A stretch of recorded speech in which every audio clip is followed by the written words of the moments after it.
I mean, we haven't finalized. I mean, we put those other two on there. That's still a possibility, but there's a chance just based on where our bye is, things like that, that he could get back before those 4 games. Coach, how uncomfortable is it for you and your team to be in the position that you're in right now? Because I know it's this is something you're not used to. Yeah. Definitely not comfortable, but, we can't control what's already occurred, Jim, other than how we move forward. And there's a lot of different moving parts, but, our job is to be able to figure out, all right, how do we move forward? How do we represent the things that we want to represent? I like the way the guys have come in here with a good look in their eye, and we got to have a great week of preparation. So just to clarify on back track on the Cooper question, so you guys have more clarity on what a potential time frame is for him? Yeah, it's not more clarity. It's kind of the same as what it was before. It's just a matter of, okay, we have so many, we don't necessarily need that spot. So because of the amount of injuries that we have, if there is a chance, neither one of those other 2 that we put on would have ever been able to be back before that 4 games, plus that bye week not necessarily counting. So for us, that was kind of what went into not necessarily putting him on there yet. But I would say this, as of right now, we won't do that, but it's not like that decision's been finalized, but as of right now, we're not going to go that direction with him. But you don't think, I know we talked about extended time, but you don't think it's a season-ending thing? No, I don't think that. I don't want to put any sort of expectations on. I know he's going to want to be back as soon as he can, but I don't want to put any expectations or unnecessary things on him. He's going to do everything in his power to get back whenever that is. We'll be excited about that and happy for him. Has he already, or is he going to have some kind of procedure? Nope, nothing like that, which is a good thing. Yeah, you just see him. He's in a cast for the next week, and that's the extent of it. And then it'll be rehabbing and getting ready to go. What's your level of need to make changes defensively, or was it an outlier with Kyler Murray breaking tackles? It's some great plays. I think you look at it, there was a lot of different things. Each play is its own entity, and whether it be offensively or defensively, there's a lot of different things that we have to play better football. We have to coach, and there was a everybody has a hand in that. To say that there's going to be any big time changes, I think it's too early for that. But we need to be able to operate with the standards that we've set, with how we go about this week and put ourselves in a position to play better against what we know is a great opponent. Coach, despite being 0-2, you speak with a certain resolve, confidence that you're capable of turning this around. Where does that come from? Experience, trust and confidence in the people that you're around and the people that I'm doing this with. So that's our job, is to be able to move forward. And really it's about let's progress. Let's continue to see what are the things that we can do that are in alignment with being able to move in the direction that we want. And so guys have started doing that. We need to have a good practice today, but these weekly, these daily, these hourly rhythms, these are key and conducive to being able to, make that kind of progress as the season goes. The reality is, too, it's been challenging to do that with the amount of moving parts. Sometimes it's hard to have a process when you have so many moving parts. And so I'm hopeful that we can have some continuity, particularly as it relates to some of the things on the offensive side of the ball, where we can start being able to build on it. And then we want to be able to collectively, play as well as we can defensively to clean up some of the things that took place last week. And that's kind of where we're at. Yes. And can you give us I'll come back to you. Sorry. Can you give us any more clarity on why he was suspended and what does it mean to have him back? Yeah, I think I'll just talk about what it means to have him back. That's good for us, Gary. We certainly missed him in those 2 weeks that he wasn't here. He's put that behind him. We want to be able to move forward and kind of like I had mentioned, just kind of keep that in-house with respect to the situation. But will he start? Oh, yeah. He'll start. Yes, he will start. Yes. Logan Russ seemed to come on strong at the end of camp. Just what type of opportunity is this for him if he steps in? Yeah, I think it's a great opportunity for him, and he's earned it, Adam. He's put himself in a position, and he's continued to get better. He's really taken a lot of the coaching from Ryan Wendell, from Zach Cromer, and you've seen him apply it in the practice settings in some of the preseason games. And so, we're looking forward to seeing Logan play well this week. 49ers are a team that you guys know well. How do the injuries to Deebo Samuel and Christian McCaffrey kind of alter the way that you guys prepare for them? Those are great players, that are, tremendous assets for them. Kyle does a great job of being able to utilize the versatile skill sets that both of them have and the multitude of issues that they can present to put pressure on a defense. But, they've got a lot of other guys that they do a great job doing that with as well. You know, you look at the way that their backs have stepped in and done an outstanding job of really continuing to, you know, produce at a really high level in the first 2 games. Kyle's always heavily leaned on, you know, the run game and does a great job of being able to mix it up. You still have a movable piece in Juszczyk. Kittle and Ayuk are nightmares, and I think Juwan Jennings is a very underrated player. You've seen Saubert make some plays, you know, and then obviously their offensive line, Chris Furster does as good a job as anybody of getting those guys ready to roll. And so it's a challenge. It's really a challenge with those 2 guys out. Hopefully they'll be okay, but I'm not sad that they're not playing against us. But they are still as good as it gets offensively in this league. How did Josh Carty come in today? I think he's feeling better, you know, so he's progressing in the right direction. So we did bring Tanner in on the practice squad just as a you know, potential scenario, but hopefully it doesn't have to get to that. What is it like Couple more, in your experience? I mean, not that you've been a kicker, but in coaching kickers, what has it been to watch him face 2 road environments to start his NFL career? And I think, you know, maybe be a bright spot. Yeah, he has. I think he's done a great job. You know, he's done everything that he can control. He's made all of his kicks. We've had some opportunities in some 4th down situations that we would have loved to have convert that, you know, maybe you say give him an opportunity to kick there, but I wouldn't change those decisions, but maybe previously there would have been some opportunities, but I've been proud of him. I'm not surprised. He's steady, and hopefully he's feeling good and ready to go for his first home game. You've always spoken very highly of, obviously, Matthew's skill set. You lean even more on him this week?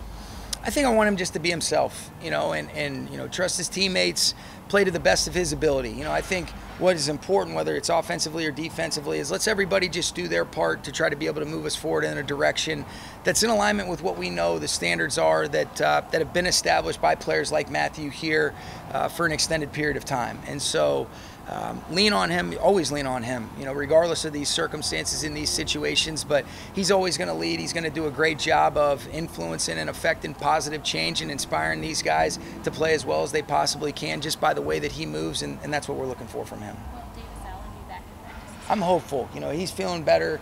I was talking to him today. You know, those back spasms can be really, you know, kind of tricky situations, Jordan, but he's doing well and expect him to be out there today. Okay? Thanks, guys. Appreciate it.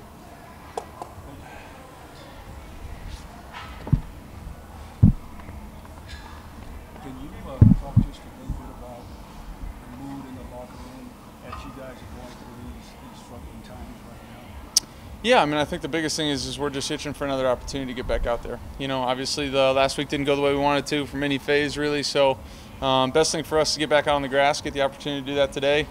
Get out there, work on a new opponent, kind of flush last week and move on and you know, try to go attack this week with a bunch of, you know, excitement, a bunch of energy and go try to execute.